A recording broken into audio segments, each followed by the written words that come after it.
Bringing those in here. They leave them here and work on them for a few weeks, and then they tow them over there. Let's see, I'd like to tell you about Spraylat. This is, well, it's not that exciting stuff, but you see the light, that's what they're doing. And then there's a little weather station over there, you see the little weather-looking thing coming out of that box, that so they can keep track of what the conditions were out here, and then check the condition of the aircraft after they take off the new. This place is always changing. See this big empty field here could hold lots of airplanes, but they've taken them all away. If you notice on the right, there's a whole lot of C-130 aircraft. C-130 is the longest produced aircraft in the world, I believe. And they've been building them since the 50s. They're still building them today in Marietta, Georgia. And we'll say a little bit more about the C-130 as we go along our tour. Very successful aircraft, been used for a lot of different missions, including cargo, medevac, search and rescue, tanker, gunship, and so forth. Service life extension program.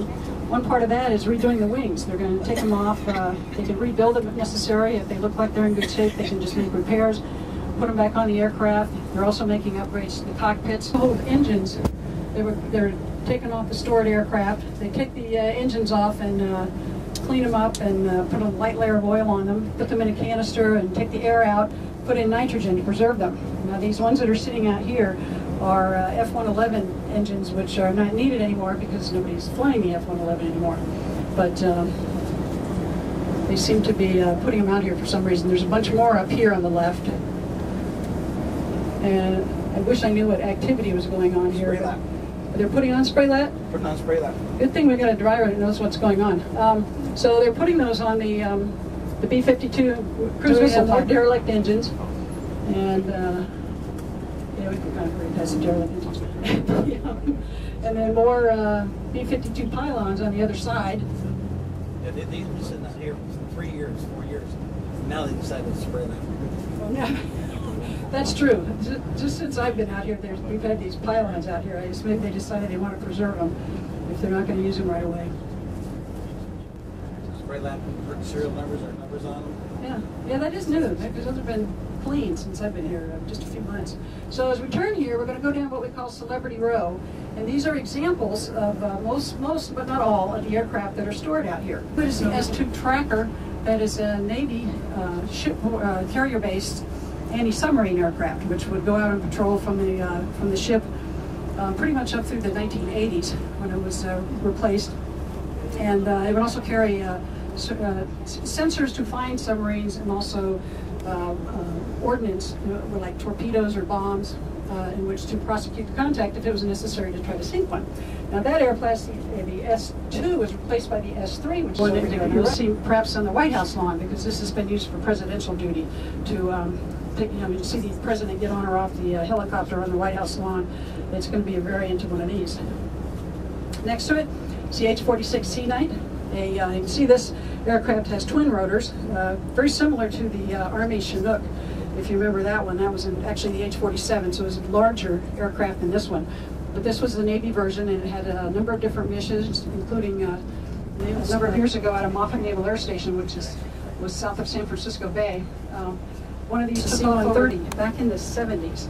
Remember we said the C-130 came in the 50s. So they had a procurement contest to see who could design a better airplane. And it turns out they decided to keep the C-130s flying, and they still are flying today.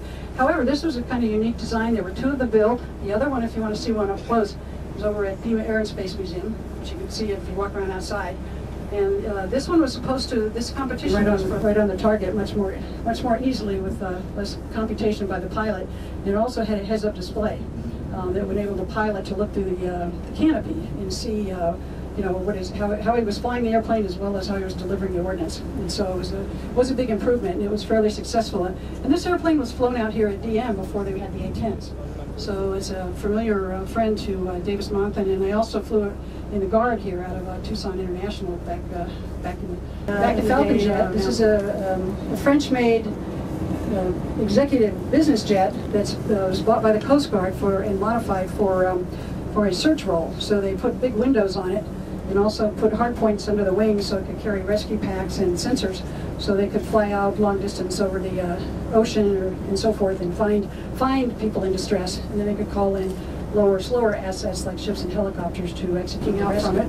That's basically a side-looking radar, and that was enabled this aircraft to fly through ballistic missile tests and monitor the re-entry vehicles. That was its particular function. That they can land on. One of these is another unique mission. One of these that was flown by the Air National Guard out of New York, not being stored over there for their parts or anything. The only other country that bought this airplane was Iran. And that was when the Shah of Iran was an ally of ours. And this was an F-14 training squadron that I was in when I was in the Navy. And a lot of those, they rated up 6 aircraft instead of 1. Next to it is a T-37 Tweet that is an Air Force primary jet trainer. Was used for about 50 years very successfully. It has since been replaced by an aircraft called the T-6 Texan T-Star. That's the oldest airplane out here at AMAR. And this was an early jet trainer for the Navy. It's based on the Air Force T-33 aircraft, but the Navy had different needs, so they had to add leading and trailing Thunderbirds. I forget the name of the Air Force team. And for many years, and it's very coming back over here on the right. We have the B-1B Star Treaties and so forth. The mission of this aircraft was changed to conventional warfare. So they are now strictly conventional bombers. They hold something like 85 bombs in the bomb bay, so they can hold a lot. They can travel long distances. This aircraft is also a swing wing. It's the only active swing wing that's in the inventory today, so they can fly slow when it needs. There are a couple squadrons of these things, and there are a bunch of them over on the other side that are being used for parts to support the ones that are still flying. Okay, back to rescue, medevac. They've used tankers, electronic countermeasures. We have this squadron right out here at Davis-Monthan that's got EC-130s that are electronic countermeasures version. So it's really been a very useful aircraft over the years. Okay.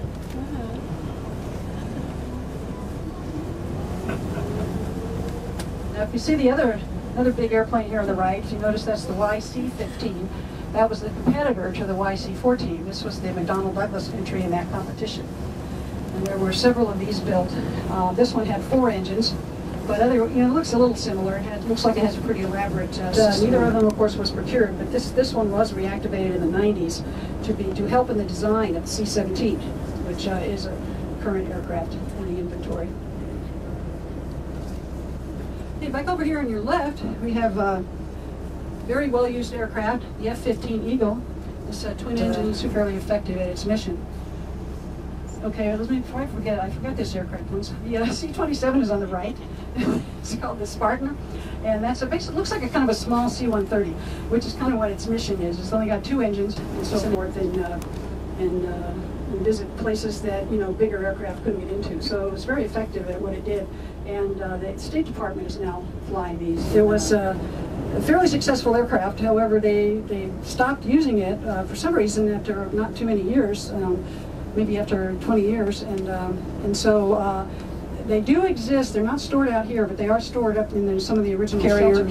And this one set a speed record once by John Glenn, if you remember our astronaut. It is the F-16 Falcon, Fighting Falcon. This aircraft is an Air Force supersonic jet. It has a fighter and an attack role, carry air-to-air, air-to-ground missiles, and also has a Gatling gun. It's very highly maneuverable. That's kind of its signature. It's a single engine and single pilot, and the pilot actually sits back, reclined about 30 degrees. So they use flying in the fleet, Air Force. Okay, the one next to it. Yeah, good. I'll just go to that one. It's the EC-135. It's called the Stratotanker because that's what all these C-135s were. This one had an electronic mission. Now, the basic EC-135 had missions of doing things like tracking satellites, satellite telemetry and so forth, with launches, monitoring missile tests. Big honking gun, which protrudes from the nose and could shoot 70 rounds per second of titanium-laced armor-piercing shells that could penetrate 8 inches of steel. So these things were used extensively to attack tanks in the Gulf War, and I think they even used them when they first started the Libya thing a couple months ago. It's very successful. The pilot is protected by titanium around the cockpit, and it has a lot of redundant systems, so it's a pretty survivable aircraft in terms of coming back from its missions. I have a picture here I'd like to show you, the mission the best.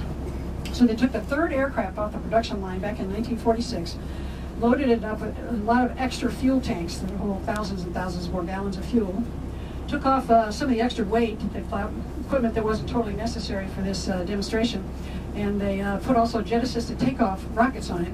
So they took this down to, not quite sure the sequence of how they got it down there, but they demonstrated that they could perform this mission, and in fact, they got the mission. And this, one more thing, it had a little baby kangaroo that the Australians were sending to the DC Zoo. So when the people at the zoo got the kangaroo and realized this poor thing had been in this airplane for 55 hours, they named it One Long Hop. So very successful airplane, used as a firefighter now that it's retired from the Navy. And a sensor or part that they added to the tail for that mission. Now back to the right here, this is a C-137D. It's another kind of cargo type.